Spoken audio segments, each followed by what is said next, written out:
எதற்கு கண் திறக்கப்பட்டவன்?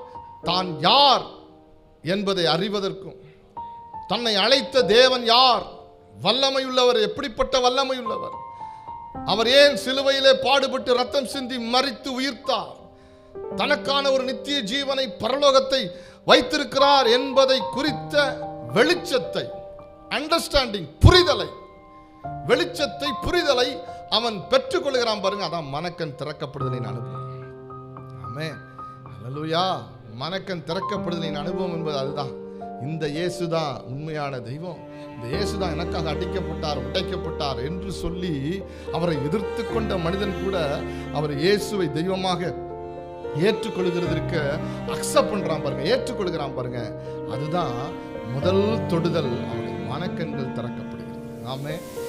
புறஜாதிகளாக இருக்கும் வரைக்கும் இந்த பிரபஞ்சத்தின் பிசாசு அவர்கள் மேல் பேலன்ஸ் செய்து மனதை குருடாக்கி வைத்துக் கொண்டே இருக்கிறான்.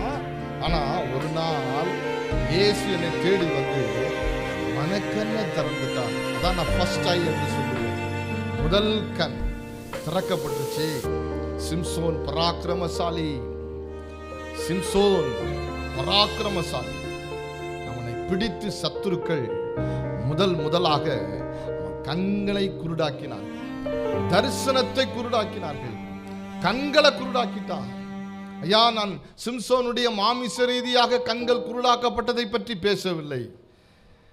மனக்கண்களை சத்துரு எப்படி குருடாக்குகிறான் என்பதை பற்றியே பேச விரும்புகிறேன். அல்லேலூயா.